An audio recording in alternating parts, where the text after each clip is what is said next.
Keep them happy. And I got this call from a man in Geneva, from Mark Press, saying, do you want to go to Biafra tomorrow night? So I said, yes, and I checked with my foreign editor, and he said, go. I discovered I was in the company of 3 other journalists, British journalists. There was Alex Mitchell from the Sunday Times. There was Guy Race of the Sunday Telegraph, who was essentially a crime reporter, lovely man, great at kicking indoors or throwing a brick through the window and getting the story about Mrs. So-and-so in Coulsdon and what had happened to her, and the latest crime story. And then Auburn Waugh, who was writing for The Spectator. They organised press briefings. We always could see Ojukwu, any official. We want to go to the front line. Sure, we went to the front line. In Nigeria, you'd spend days trying to find an official. You know, and as for getting to the front line, it could take months.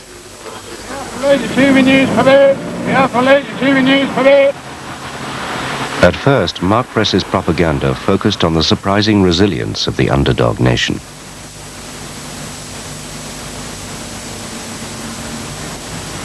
I'd covered it from Nigeria, but like everybody else, I couldn't get into Biafra because of the blockade. Simply, there wasn't a way in. And then out of the blue came this facility trip from an outfit called Mark Press, which became the Biafran public relations sort of outfit. And they laid on a plane. So I was one of, I don't know, 20, 30 journalists, television people who went. And it turned out a complete waste of time. I mean, we saw nothing worth seeing.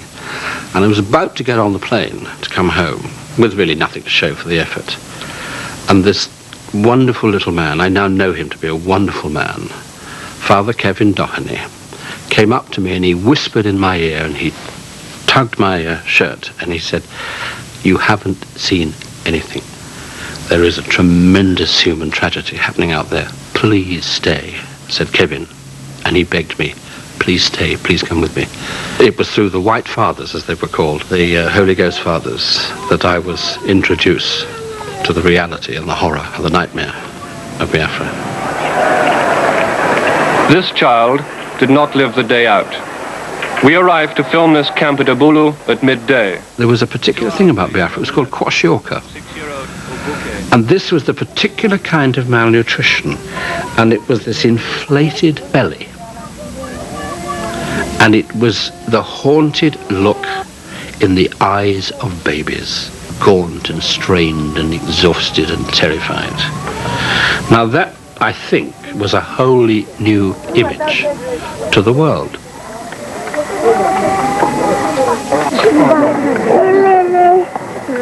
Biafra, as I had noted before the war, was never a place of hunger. There was always enough food.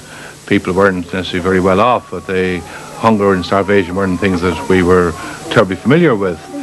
But when I returned there during the war in July of 1968, I can remember our sermons were about advising people to eat cockroaches, eat mice, eat cassava leaves, things they never had, normally they wouldn't have eaten.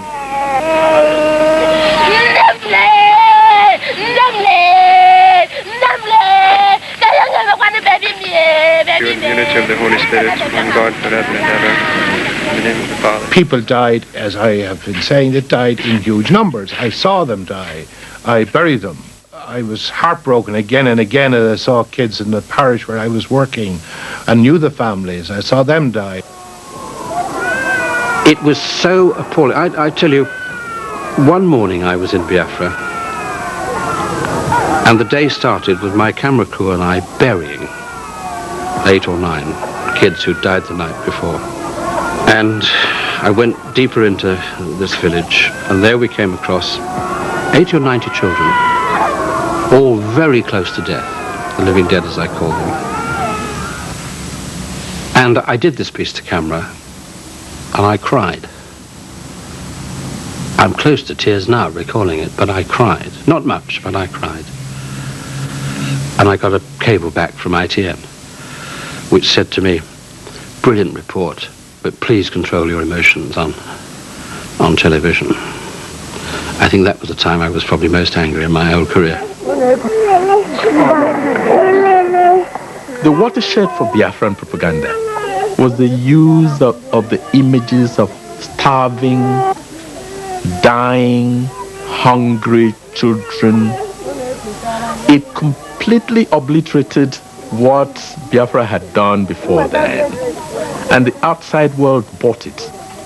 And so Biafra then realized that this was an angle they could play on. It had tried political emancipation of oppressed people.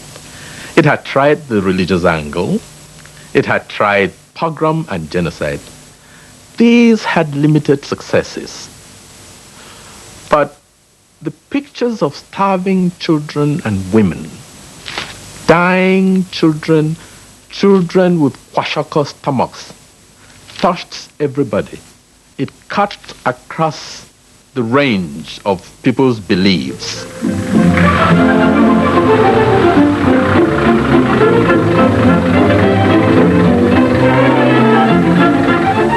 We've had so many parcels, far more than we ever dreamed we would get. We asked for 144,000 parcels, and you'll never guess just how many we got. We got 1,444,000, and that is 10 times more than our actual target. Well, that is a really fantastic response to our appeal. It's far more than we ever possibly hoped we could get.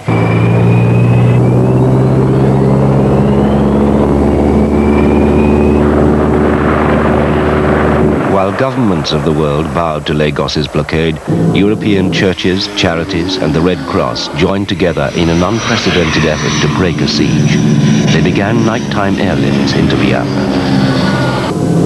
Some guys were mercenaries who couldn't find a job flying guns. Others were idealists. It was a real mixed bag of people. The fellow that I was closest to in my crew was there because he believed in the Biafran cause. And one guy who was a Baptist missionary who saw, the Biafrans as some lost tribe of Israel that had to be salvaged. But I'd say that really the hardcore of the humanitarian agencies were there because they were truly concerned about trying to help people. And at that time, we didn't have a lot of knowledge to go by.